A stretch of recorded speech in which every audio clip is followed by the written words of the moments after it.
সাধারণত বিরিয়ানি বললেই মাংসের কথা মনে আসে।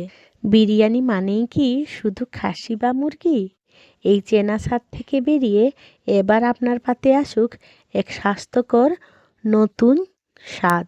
আজকের রেসিপিতে লুকিয়ে আছে বাড়ির তৈরি একদম রেস্টুরেন্ট স্টাইলের সুস্বাদু বিরিয়ানির স্বাদ। খাদ্যরসিক বাঙালির পাতে মাছ আর মনে বিরিয়ানি, এই দুয়েরই এক অপূর্ব মিলন হলো ফিশ বিরিয়ানি। মাছের বিরিয়ানি তার সূক্ষ্ম স্বাদ এবং চমৎকার সুগন্ধের জন্য ভোজন রসিকদের কাছে এক অনন্য আকর্ষণ। একঘেয়ে মাংসের বিরিয়ানি ছেড়ে এবার স্বাদ বদল আনতে ট্রাই করুন মুখরোচক এই ফিশ বিরিয়ানি।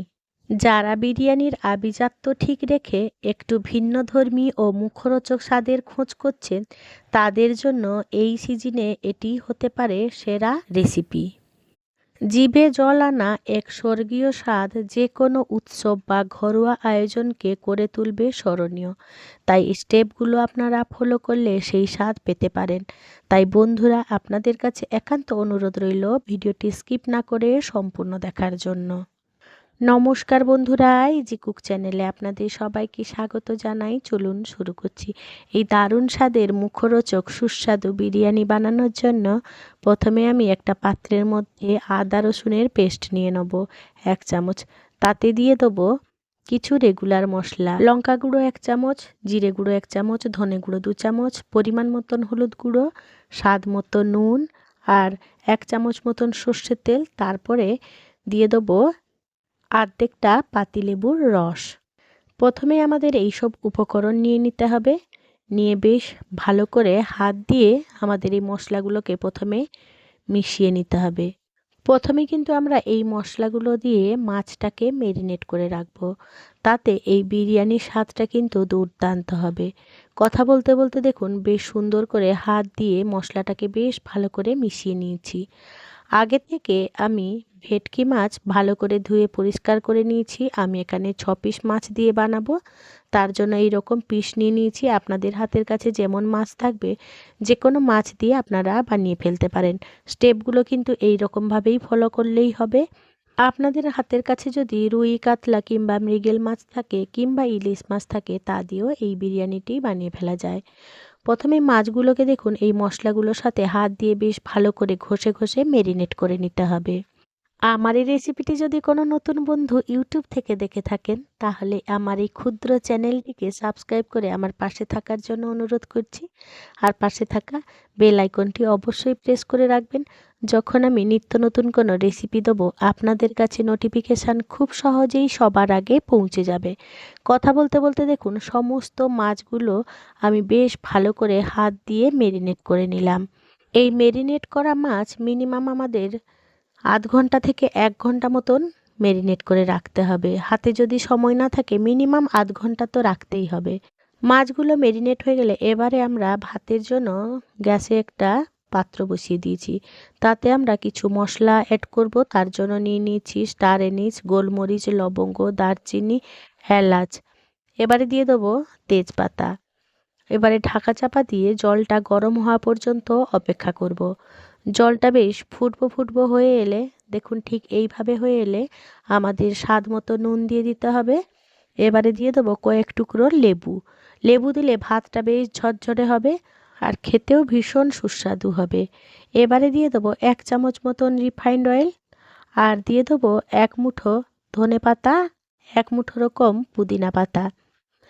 এই সব মশলাগুলো দিয়ে যদি আমাদের বিরিয়ানি ভাতটা তৈরি করা হয় তাহলে ভীষণই ভালো লাগবে। আগের থেকে চালটা আমি প্রায় আধ ঘন্টা মতন ভিজিয়ে রেখেছিলাম আর জলও ঝরিয়ে নিয়েছিলাম বেশ ভালো করে ধুয়ে। এবারে জল ঝরিয়ে রাখা চালগুলো জলটা ফুটে গেলে দিয়ে দেবো। দিয়ে বেশ ভালো করে নাড়াচাড়া করে সমস্ত উপকরণের সাথে চালগুলোকে বেশ ভালো করে মিশিয়ে নেব। মেশানো হয়ে গেলে এবারে ঢাকা চাপা দিয়ে রান্না করে নেব ভাতটা প্রায় 80% হওয়া পর্যন্ত। দেখুন ভাতটা প্রায় 80%-এর মতন হয়ে গেছে। এবারে ভাতে আমরা ফ্যান ঝাড়িয়ে নেব আর ঠান্ডা হতে দেবো। বিরিয়ানির জন্য কিন্তু অবশ্যই বাসমতি চালটা ব্যবহার করবেন। ভাতটা বেশ ভালো করে ফ্যান ঝরাতে দিয়ে দিয়েছি। এদিকে একটা গ্যাসে কড়াই বসিয়ে দিয়েছি। কড়াইটা বেশ গরম হয়ে গেলে তাতে দিয়ে দেবো বেশ খানিকটা সর্ষের তেল। তেলটা গরম হওয়া পর্যন্ত অপেক্ষা করব। প্রথমেই আমরা পেঁয়াজের বেরেস্তা বানিয়ে নেব। বেশ খানিকটা পেঁয়াজ আমি কুচি করে রেখেছিলাম। আপনাদের যে পরিমাণ বিরিয়ানি বানাবেন সেই পরিমাণ অনুযায়ী বেরেস্তাটা তৈরি করে নেবেন। আমি এখানে প্রায় 750 গ্রামের মতন চালের বিরিয়ানি বানাচ্ছি। আর পেঁয়াজ নিয়ে নিয়েছিলাম বড় সাইজের 4টে পেঁয়াজ দিয়ে আমি বেরেস্তা বানিয়ে নেব। সমানেই নাড়াচাড়া করে দেখুন, বেরেস্তা সবাই কম বেশি ভালোই বানাতে পারেন। ঠিক পেঁয়াজটা এই রকম ভাজা হয়ে এলে আমাদের এটাকে তেল ঝরিয়ে তুলে রেখে দিতে হবে। এইভাবেই বেরেস্তা তৈরি হয়ে যাবে।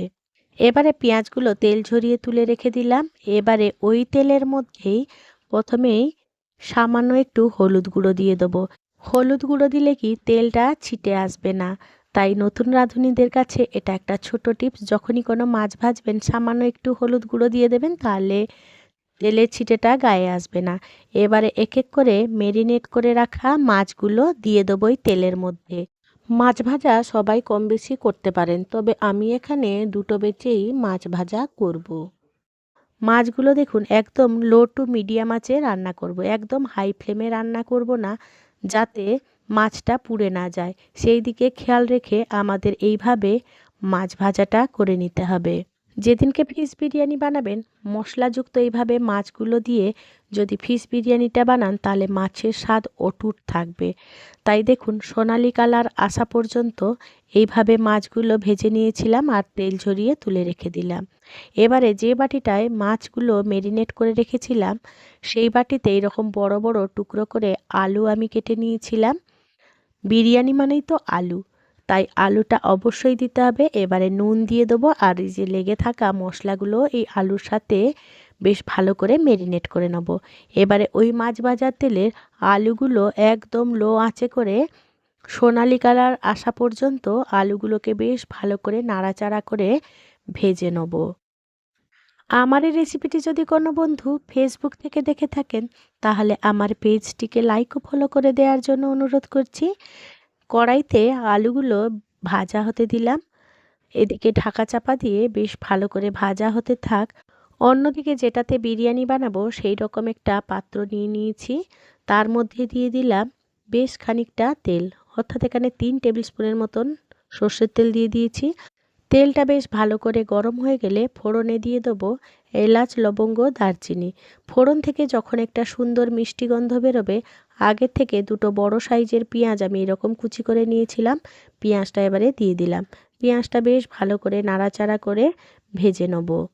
পেঁয়াজ যাতে তাড়াতাড়ি ভাজা হয় তার জন্য তরকারির স্বাদ মতো নুন দিয়ে দিলাম। নুনটা দিয়ে পেঁয়াজটা ভাজা করলে বেশ তাড়াতাড়ি পেঁয়াজ ভাজাটা হয়ে যায়। নাড়াচাড়া করে পেঁয়াজটা বেশ ভালো করে এইরকম দেখুন ঠিক কালারটা এইভাবে চলে এলে এবারে আমি এখানে দিয়ে দেবো আদা রসুনের পেস্ট। আমি এখানে 2 চামচ আদা রসুনের পেস্ট দিয়ে দিলাম। এবারে আদা রসুনের পেস্টটাকে বেশ ভালো করে কষিয়ে নেব, যতক্ষণ না মশলাটার গা থেকে কাঁচা গন্ধ যাচ্ছে ততক্ষণ। এবারে দেখুন মশলাটা ঠিক কাঁচা গন্ধ চলে গেলে এবারে তরকারির পরিমাণ মতন হলুদ গুঁড়ো 1 চামচ, লঙ্কা গুঁড়ো 1 চামচ, জিরে গুঁড়ো 2 চামচ, ধনে গুঁড়ো দিয়ে সমস্ত উপকরণগুলোকে বেশ ভালো করে নাড়াচাড়া করে কষাতে থাকবো। যতক্ষণ না মশলার গা থেকে তেল রিলিজ হচ্ছে ততক্ষণ কিন্তু কষিয়ে নিতে হবে। দেখুন মশলাটার গা থেকে এরকম সুন্দরভাবে তেল রিলিজ হয়ে এলে আগের থেকে আমি 2টো টমেটো বেশ ভালো করে পেস্ট করে নিয়েছিলাম, টমেটোর পেস্টটা দিয়ে দিলাম।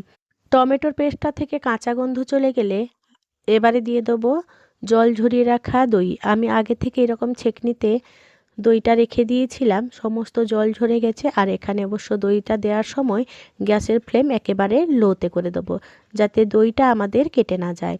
এবারে সমস্ত উপকরণ বেশ ভালো করে নাড়াচাড়া করে আবারও কষিয়ে নেবো যতক্ষণ না তেল রিলিজ হয়ে আসছে। এইভাবেই কিন্তু কষিয়ে কষিয়ে এই মশলাটা আমাদের তৈরি করতে হবে। মশলাটা গা থেকে বেশ সুন্দরভাবে তেল রিলিজ হয়ে এসেছে। এবারে ভেজে রাখা আলুগুলো দিয়ে দেবো, দিয়ে বেশ ভালো করে নাড়াচাড়া করে এই মশলার সাথে কষাতে থাকবো। এই পর্যায়ে কিন্তু আমি কোনো রকম জল ব্যবহার করিনি, একদম কষানোটা একদম লো আঁচে করে করছি, তাই জল ব্যবহার একেবারেই করিনি। আপনারা চাইলে অল্প অল্প জল দিয়ে এই মশলাটা কষিয়ে নিতে পারেন।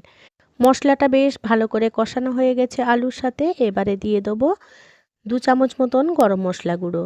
গরম মশলাটা বেশ ভালো করে নাড়াচাড়া করে মেশানো হয়ে গেলে এবারে দিয়ে দেবো প্রায় 1 কাপ মতন জল। জলটা দিয়ে একদম লো আঁচে করে আলুটা সেদ্ধ হওয়া পর্যন্ত রান্না করে নেব। দেখুন আলুটাও সুন্দরভাবে সেদ্ধ হয়ে গেছে আর দেখুন কি সুন্দর তেলও ছেড়ে এসেছে। এবারে একটু ভালো করে নাড়াচাড়া করে নেব।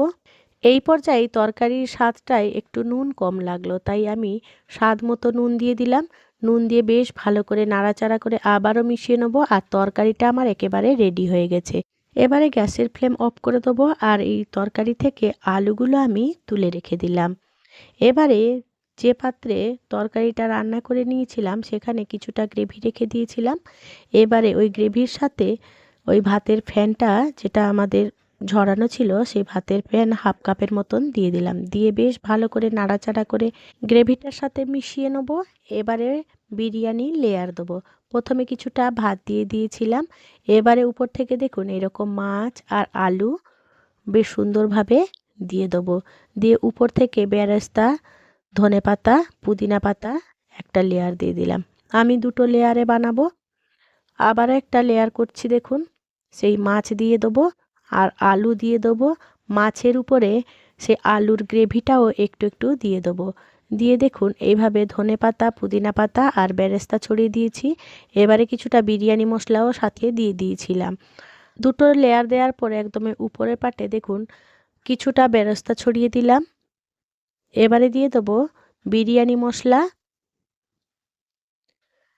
চারদিকে বেশ ভালো করে ছড়িয়ে দিয়েছিলাম। এবারে দিয়ে দেবো কিছুটা পুদিনা পাতা আর দিয়ে দেবো কিছুটা ধনেপাতা।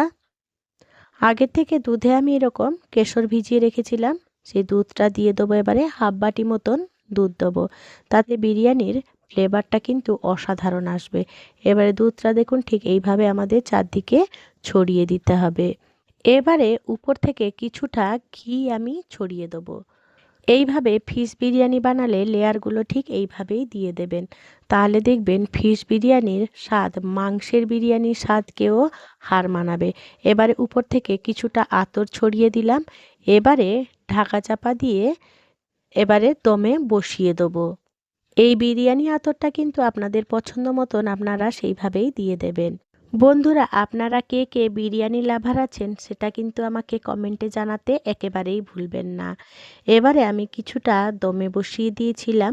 আমি এখানে ননস্টিকের কড়াতে করছি, তাই একেবারে লো আঁচে করে গ্যাসে ডাইরেক্ট বসিয়েছিলাম।